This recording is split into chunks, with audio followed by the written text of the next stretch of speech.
Peuple de Dieu, shalom. Par la grâce de Dieu, aujourd'hui, nous simplifierons les combats spirituels.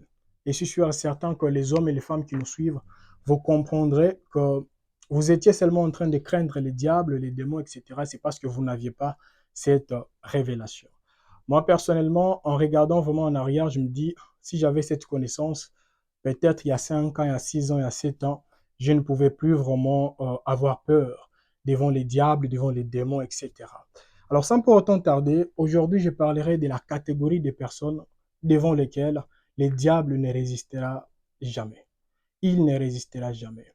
Ce sont les personnes qui sont vraiment autorisées de prier, ils sont autorisés de gêner, ils sont autorisés, pourquoi pas, de manifester les dons et les fruits de l'esprit. Alors, nous parlerons de qui? Nous parlerons des témoins. Qui sont les témoins? Bien-aimés dans le Seigneur, la dimension spirituelle que nous tous, nous devons vraiment envier, c'est la dimension des témoins. Ce n'est pas être d'abord pasteur, être d'abord apôtre, etc. Parce que tu peux être apôtre sans être un témoin. Alors, qui est un témoin? Un témoin, c'est quelqu'un qui a participé et qui a vu quelque chose ou qui a entendu quelque chose et la personne veut maintenant témoigner ou partager ce qu'elle a vu ou ce qu'elle a entendu ou ce qu'elle a lu. Alors, aujourd'hui, nous allons comprendre d'abord dans la parole de Dieu, euh, il y a plusieurs personnes vraiment que moi je considère comme les témoins. La Bible les considère comme les témoins. Alors, nous allons regarder et comprendre comment sont-ils devenus témoins. Alors, avant de parler de plusieurs sortes de témoins, j'aimerais d'abord parler de vous et moi. Comment pouvons-nous devenir des témoins? Et si nous sommes déjà des témoins, comment pouvons-nous détecter les témoins dans nos maisons, dans notre entourage et pourquoi pas dans la vie quotidienne, quoi. Premièrement, c'est en regardant les vies des hommes et des femmes qui nous ont précédés. Alors, j'aimerais parler premièrement de Daniel. Comment est-ce que Daniel était-il devenu témoin? La Bible est tellement claire, c'est en lisant. Quand il lisait, il s'est rendu compte que il y a des choses que Dieu avait dit à la personne qu'on appelle Jérémie, mais ça a pris le temps, je ne vois pas l'accomplissement. Alors, il a pris l'initiative de commencer à prier et à gêner. Et la Bible nous dit Dieu avait envoyé son ange afin de donner des révélations, des précisions concernant cela. Et là, actuellement, j'aimerais parler aux hommes et aux femmes qui me suivent. Peut-être vous, quand vous lisez la Bible, vous avez également le temps de vous poser la question, pourquoi ça, je ne comprends pas. Pourquoi ça ne va pas de pair avec tel verset? Pourquoi ça? Bien-aimé dans le Seigneur, en vous posant plusieurs questions, vous serez également, vous deviendrez plutôt des témoins. Je vous donne l'exemple de l'énigme éthiopien. L'énigme éthiopien, il s'est posé également des questions concernant les livres d'Ésaïe. Et Dieu a suscité une personne qu'on appelle Philippe, afin que Philippe aille expliquer ce que les messieurs ne comprenaient absolument pas. C'est la même chose. Donc, premièrement, si nous voulons devenir des témoins, nous devons commencer à méditer la parole et nous poser les questions concernant cette dernière. Et deuxièmement, quand nous lisons la Bible, nous voyons l'histoire de la personne qu'on appelle Ézéchiel. Ézéchiel ne priait pas, il ne gênait pas, mais la Bible nous dit qu'il a directement commencé à recevoir des visions, etc. Si vous avez un enfant, mais cet enfant, quand il reçoit un rêve, ses rêves ne ratent jamais. Ayez s'il vous plaît le temps de commencer à encadrer cet enfant parce que cette personne peut devenir demain un témoin qui manifestera la grandeur de Dieu. C'est très important parce qu'il y a également des symptômes et chercher à encadrer cette personne dès les bas âges. Troisièmement, nous avons Anne. Anne, elle était devenue témoin, c'est par humiliation. Et là, j'aimerais parler à une personne qui me suit. Peut-être vous êtes actuellement critiqué dans votre famille, dans votre entourage, etc. Bien-aimé dans le Seigneur, la Bible nous dit que celui qui est triste puisse prier.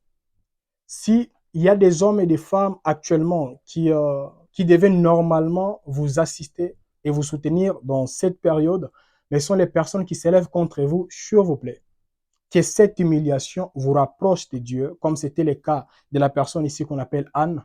Et en priant, Anne était devenue témoin. Parce que si on posait la question à Anne, selon toi, est-ce que Dieu est-il capable de donner un enfant à une femme stérile? Elle dira non, Dieu n'est pas capable de donner seulement un enfant. à une femme stérile, mais Dieu est capable de donner 6 enfants à celle qui était appelée stérile. Et tout ça, c'est quoi? C'est parce qu'elle a pris la décision de se rapprocher de Dieu pendant l'humiliation. Troisièmement, il y a d'autres personnes qui deviennent maintenant des témoins. C'est au travers de la révélation ou de, c'est que moi, je peux dire la proclamation. Je prends l'histoire de la personne qu'on appelle Jésus. La Bible nous dit, Jésus a entendu, parce qu'il était avec tout le monde là, Jean-Baptiste a proclamé. Il a dit, celui-ci est l'agneau immolé. Voici l'agneau. Mais quand Jésus-Christ était baptisé, qu'est-ce qui s'est passé? Dieu a annoncé publiquement que celui-ci est mon fils bien-aimé, en qui j'ai mis toute mon affection. Jésus, après avoir entendu cela, il s'est retiré afin d'être compté, pourquoi pas, parmi les témoins. Et ce que j'aimerais dire à quelqu'un qui me suit, peut-être vous recevez des témoignages ou des prophéties à gauche et à droite, prenez le temps de vous retirer et vous deviendrez un témoignage dans les mains de Dieu. Un témoin qui parlera de ce qu'il a entendu et ce qu'il a vu dans la présence de Dieu. Et je peux donner, je ne sais pas, c'est quantièmement, ça doit être quatrièmement ou cinquièmement, je ne sais pas. Je parle maintenant de la personne qu'on appelle Jean-Baptiste. Jean-Baptiste était également un témoin. Maintenant, lui, il est devenu témoin comment? C'est par consécration. Donc, dès le bas âge, ses parents ont pris l'initiative de commencer à lui priver autre chose, de l'exposer au diet, on appelle encore ça quoi? À la nourriture qui l'aidera à devenir la personne que Dieu avait dit qu'il deviendra. Dès les bas âges, et la Bible nous dit que Jean-Baptiste était également compté parmi les témoins. Et si vous voulez également que vos enfants deviennent demain des témoins, prenez le temps de commencer à les encadrer dès les bas âges. Et en dernier lieu, j'aimerais seulement conclure avec l'histoire de la personne qu'on appelle ici Esther. Esther est devenue témoin comment? C'est par persécution, la persécution. Parce que à gauche, on peut voir l'humiliation, mais à droite également, on peut vivre la persécution. Quand elle était persécutée, elle et toute sa nation, la Bible nous dit, elle et tout le peuple d'Israël, ils ont jeûné. Et après avoir jeûné, ils ont vu la main de Dieu qui s'est manifestée dans leur vie. Et là, j'aimerais souligner quelque chose concernant la vie de la personne qu'on appelle Esther. Je ne sais pas si vous le saviez. En lisant toute la Bible, vous verrez qu'il y a 2 livres dans la Bible qui n'ont pas, dans lesquels on ne retrouve pas les noms de Dieu. Et parmi ces livres, nous avons également les livres d'Esther. Il y a les livres d'Esther, il y a également les livres des Cantiques des Cantiques. Maintenant, en lisant les livres d'Esther, on ne voit nulle part les noms de Dieu mentionnés, mais nous voyons les jeûnes, nous voyons la prière et nous voyons la puissance de Dieu se manifester. Et c'est ce que j'aimerais dire à quelqu'un qui me suit. Peut-être toi tu pries, toi tu jeûnes et toi tu n'as pas encore manifesté, Dieu n'a pas encore plutôt manifesté sa puissance et son autorité au travers de toi. Il y a également d'autres personnes qui commencent à te critiquer, mais depuis que tu pries, où est ton Dieu?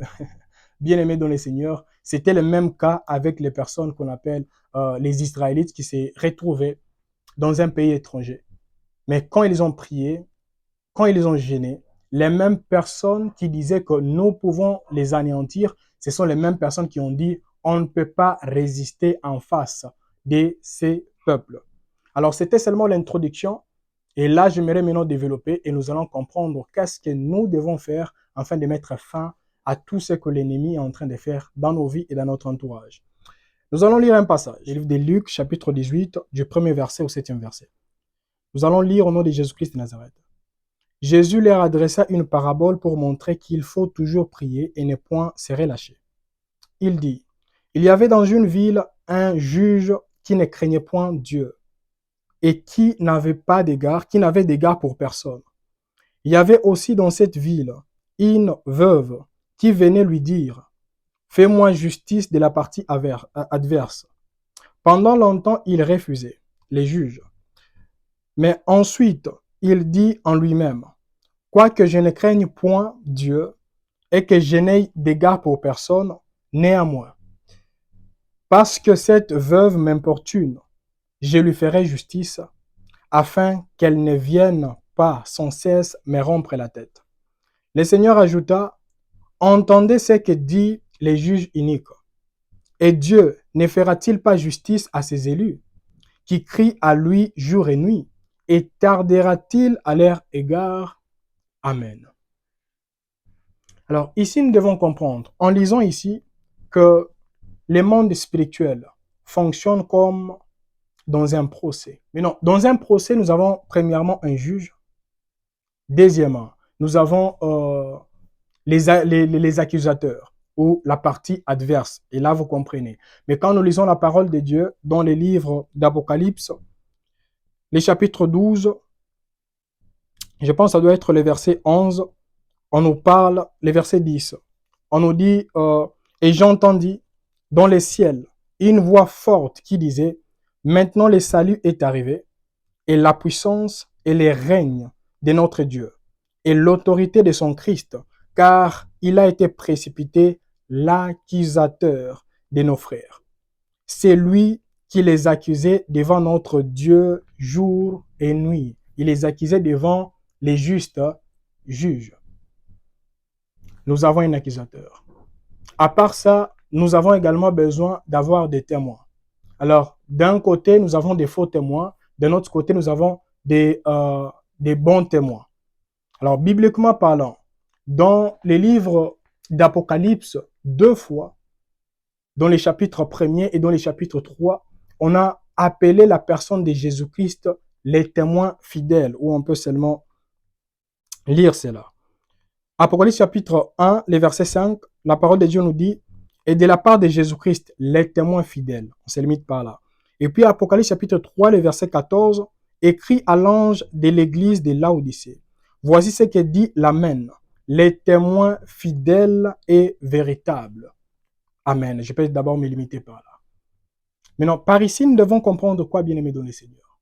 Nous avons également des témoins dans nos vies. Les personnes qui nous entourent, les personnes peut-être que nous aimons, et les personnes peut-être nous pensions qu'ils nous aimaient. Mais ça peut arriver. Peut-être ces hommes et ces femmes peuvent être corrompus. Peut-être ces hommes et ces femmes arriveront également à croire. On sait que les autres diront nous concernant, mais nous avons un témoin fidèle qui ne changera jamais sa position. Pourquoi on l'appelle témoin fidèle? Parce qu'ici la Bible nous dit les commencements de la création de Dieu. Il était avant les commencements. Alors j'aimerais dire quelque chose à une personne qui me suit. Peut-être vous êtes actuellement en face des choses qui vous compliquent. Il y a même les membres de vos familles qui vous critiquent, etc. Des personnes qui vous assistaient hier, mais aujourd'hui qui vous ont rejeté. Bien-aimés dans le Seigneur, vous avez un témoin fidèle. Peut-être ils ont menti des choses vous concernant et vous commencez à vous lamenter. C'est plus important. Focalisez-vous sur les témoins fidèles parce qu'il était là pendant que les autres n'étaient pas là. Bien-aimés dans le Seigneur, on peut monter même sur Internet des photos, etc., prouvant que telle personne est wrong dans tel côté, mais nous avons un témoin fidèle qui sait toujours justifier ses enfants et ses frères. Bien-aimés dans le Seigneur, croyez en Christ. Il vous justifiera au moment opportun. Il y a même d'autres personnes qui disent non, moi je ne comprends pas. Il y a d'autres personnes qui ne croient pas en moi. Tu as quelqu'un qui est à tes côtés. C'est un ami fidèle. C'est un témoin fidèle. Il a été là. Pendant que tu étais encore dans les boissons, etc., il était à tes côtés. Pendant que tu étais escroc, il était à tes côtés. Pendant que toi, tu as changé, d'autres personnes ne croient pas vraiment à ta conversion, il est là et il te voit et il te soutient dans les backgrounds. Faites confiance en ces témoins fidèles. À part ça, dans un procès, nous avons également besoin de quoi? Nous avons besoin d'autres témoins parce qu'il n'y a pas seulement une catégorie de témoins, il y a plusieurs catégories de témoins. Il y a des témoins qu'on appelle les témoins à charge. Je vais seulement lire ici et nous allons comprendre qui est un témoin à charge. Un témoin à charge, c'est quelqu'un, oui, un témoin à charge, on nous dit, les témoins juridiques est dit à charge s'il témoigne en faveur de l'accusation. En faveur de l'accusation. Bien-aimés dans le Seigneur, quand nous lisons, bibliquement parlant, Dieu a déjà jugé les diables. Parce que Jésus-Christ, avant de mourir, il a dit quoi? Les princes de ce monde sera jeté dehors. Le jugement a déjà été fait parce que le sang avait déjà été versé. Maintenant, quand nous regardons nos vies, C'est pourquoi, en regardant l'histoire de cette dame, qui ne cessait vraiment d'aller et de revenir, d'aller et de revenir, cette dame avait la révélation que plusieurs personnes n'ont pas. Elle connaissait ses droits, elle connaissait également ses devoirs. Maintenant, posons-nous la question, bien-aimés dans le Seigneur. Combien de personnes aujourd'hui, en priant, ils ne font que pleurer? Seigneur, pourquoi moi? Pourquoi moi? Pourquoi moi? Bien-aimés dans le Seigneur, quand on arrête quelqu'un, surtout en Amérique, en arrêtant la personne, qu'est-ce qu'on lui dit? Tais-toi, parce que tout ce que tu diras sera, on dit encore quoi? Sera utilisé contre toi, ça doit être ça. Oui, tout ce que vous direz sera retenu contre vous. Maintenant, ce que j'aimerais dire à quelqu'un, quand tu es en train de prier, sais-tu vraiment que tu es déjà dans un procès? Il y a des choses que tu es en train de prononcer aujourd'hui dans la prière, peut-être le diable prendra les mêmes paroles et les utilisera maintenant contre vous. Maintenant, c'est à vous de comprendre que je suis dans un procès. Voilà pourquoi, pour ceux qui sont attachés à ce ministère, vous savez, je me suis toujours focalisé sur un passage. C'est quoi encore on dit? Ésaïe chapitre 54, le verset 17 qui nous dit « Toute arme forgée contre toi sera sans effet, et toute langue qui s'élèvera en justice contre toi, tu la condamneras. » Et ici, nous comprenons qui doit condamner, c'est un juge. Maintenant, là, Dieu voulait seulement dire, j'étais déjà placé en tant que juge. C'est toi qui dois accepter ce qui doit entrer dans ta maison et qu'est-ce qui ne doit pas entrer dans ta maison. Qu'est-ce qui doit se manifester dans la vie de tes enfants et qu'est-ce qui ne doit pas se manifester dans la vie de tes enfants. Parce qu'un juge, il ne dirige pas par, je ne sais pas, la masse, par, je ne sais pas, la corpulence, etc. Mais l'autorité du juge se cache dans sa bouche. Et ton autorité, l'autorité d'un chrétien se cache dans sa bouche, derrière les paroles qui sortiront de sa bouche. Ça, c'est très important.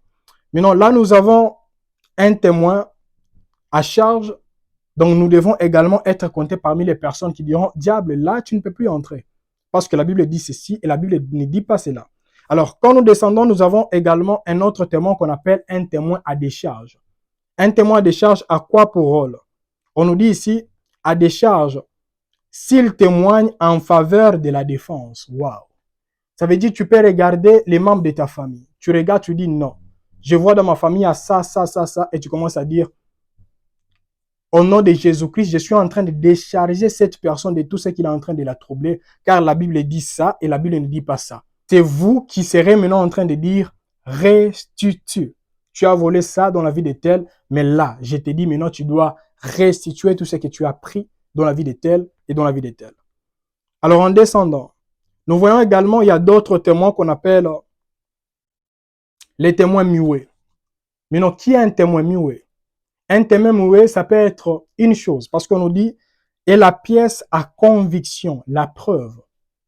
Maintenant, moi, je vous dirais que les témoins muets, premièrement, c'est le sang de Jésus. On va d'abord lire dans Apocalypse chapitre 12, le 11e verset.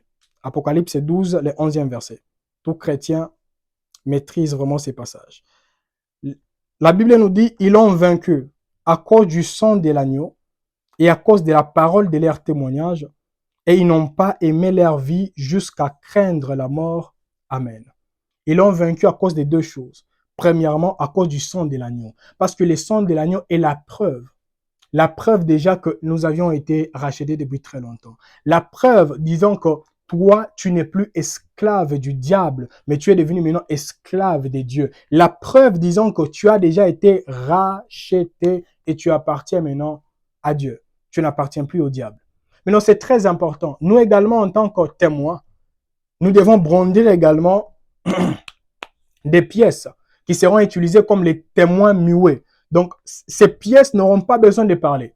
Juste la présence de ces pièces révéleront au diable qu'il a déjà été vaincu et il n'a plus l'autorité d'élever sa voix contre nous et contre notre futur au nom de Jésus-Christ de Nazareth. Et les témoins muets, moi personnellement, je dirais que ça doit être également votre vie. Quand je parle de votre vie, ça veut dire il y a d'autres personnes qui parlent trop. Vous parlez trop. Parlez trop. Non, Dieu agira dans un mois, vous verrez dans un mois. Bien-aimés dans le Seigneur, taisez-vous. J'ai pris que l'Éternel vous transforme afin que vous puissiez devenir maintenant des témoins muets. Ça veut dire quand quelqu'un a besoin de savoir, comment Dieu peut guérir en vous voyant qu'ils disent « Waouh, Dieu, les guérisseurs, continue à exister ». Si quelqu'un a besoin de savoir, est-ce que Dieu peut bénir quelqu'un en vous regardant, il faut que la personne dise exactement, nous avons un Dieu vraiment qui bénit. En regardant la vie d'Abraham, en regardant la vie d'Isaac, et cette histoire ne s'est pas seulement limitée dans la Bible, mais en regardant la vie de mon frère et de ma soeur, de ma voisine, je peux dire, waouh, les dieux bénisseurs continuent à exister. Il y a même d'autres personnes qui disent, non, les chrétiens qui vivent dans la sainteté, dans la sanctification, etc., n'existent plus. Mais en vous regardant, quand ils vous voient comment vous vivez dans la sanctification, dans la sainteté, que ces hommes et ces femmes disent, celui-ci vraiment c'est un témoin muet. Il n'a pas besoin de parler. Juste en regardant cette personne, nous comprenons que cette personne est devenue la représentation de la parole, comme la Bible nous dit, la parole s'est faite chair. Et là, je comprends qu'il y a encore le reste. Bien-aimés dans le Seigneur, par la grâce de Dieu, la prière, etc., que l'Éternel nous transforme, afin que nous devenions maintenant les témoins muets, au nom de Jésus-Christ de Nazareth. Maintenant, quand nous lisons, il y a plusieurs choses à dire concernant les témoins. Je pense que je vais développer prochainement, mais j'aimerais seulement donner un passage. Et puis, nous allons lancer quelques requêtes et puis nous allons clôturer par là. Nous sommes dans Deutéronome chapitre 17, le 7e verset. La Bible nous dit, « La main des témoins s'élèvera la première sur lui pour le faire mourir, et la main de tous les peuples ensuite. Tu ôteras ainsi les mâles du milieu de toi. Amen. » Ici, nous comprenons, bien aimés dans le Seigneur, que les personnes qui doivent jeter les pierres en premier, ça doit être des témoins. Maintenant, je ne sais pas si vous avez remarqué, plusieurs personnes prient, jeûnent, confessent les paroles, etc., mais sans révélation. Et vous rappellerez, j'avais donné un jour un exemple, l'exemple de ces voleurs. Les voleurs qui avaient quitté sa maison et les voleurs qui avaient dit, aujourd'hui, vouloir ou pas, je dois manger un perroquet. Alors, le voleur est parti au marché, il a dit, je dois aller au marché et là, je trouverai vraiment les perroquets. Et en allant au marché, le voleur a volé un perroquet au marché. Maintenant, en rentrant, le voleur s'est dit, non, je me rappelle, mon pasteur, le voisin là, il a également un perroquet. Je peux aller là-bas et voler ces perroquets. Et puis, je mangerai seulement les 2 perroquets. Maintenant, quand il est rentré à la maison, il a également volé les perroquets qui étaient dans la maison du pasteur. Et le voleur a dit, je dois commencer avec les perroquets que j'ai volés au marché. En voulant toucher les perroquets qui étaient au marché, les perroquets ont commencé à l'insulter. Il a pris les perroquets malgré les insultes, il a égorgé et puis il a mangé. Maintenant, en mangeant, il s'est dit, je ne savais pas que les perroquets étaient tellement bons comme ça. Je dois essayer. Je dois manger également l'autre perroquet, les perroquets du pasteur. Maintenant, quand il s'approchait vers les perroquets du pasteur, maintenant, les perroquets du pasteur ont commencé à confesser. La Bible nous dit, 1000 tombent à ton côté, 10 000 à ta droite, tu ne seras pas atteint. Et moi, je confesse qu'il ne m'atteindra jamais. Et la Bible me dit qu'ils l'ont vaincu à cause du sang de l'agneau. Et moi, j'ai pris et je confesse que le sang me couvre. Le sang me couvre. Tu ne me feras rien. Le voleur a rigolé. Il a tellement rigolé. Il a dit, malgré toutes ces confessions-là, je te prendrai, je te mangerai. Il a pris les perroquets, il a égorgé, il a mangé et rien ne s'est passé. Bien-aimés dans le Seigneur, j'aimerais seulement parler, dans cette illustration, vous comprenez, que je voulais seulement parler des soi-disant chrétiens. Premièrement, nous avons ceux qui sont totalement dans le monde et deuxièmement, ceux qui vivent dans des églises, etc., mais qui n'ont jamais eu la grâce d'avoir la nature de Christ. Maintenant, si vous n'avez pas la nature de Christ, tout ce que vous commencerez à parler, ça n'aura pas d'autorité. Car le diable se dira, ce monsieur, il ne sait même pas ce qu'il est en train de dire. Maintenant, pour ceux qui nous suivent là à la maison, j'aimerais souligner en disant ceci. Bien-aimés dans le Seigneur, vous devez être les premiers à remarquer qu'il y a un problème dans ma famille. Et si vous êtes déjà qualifié témoin, et c'est à vous de vous dire, je me lève en prière, je refuse ça, je refuse ça, je refuse ça. Et le diable saura déjà que cette personne, elle ne parle pas seulement par confession, proclamation, etc. Mais elle le dit, c'est par révélation. révélation.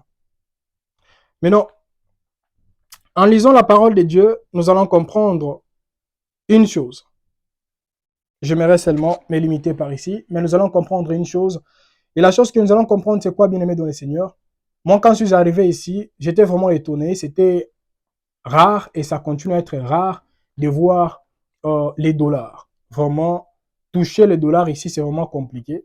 Même si on vous envoie combien d'argent en dollars, vous allez vraiment toucher les rands. Mais non, en parlant avec d'autres personnes ici, il y a quelqu'un qui m'a dit dernièrement, il m'a dit, je parlais avec un citizen, un enfant du pays, qui m'a dit, il n'a jamais vu un dollar.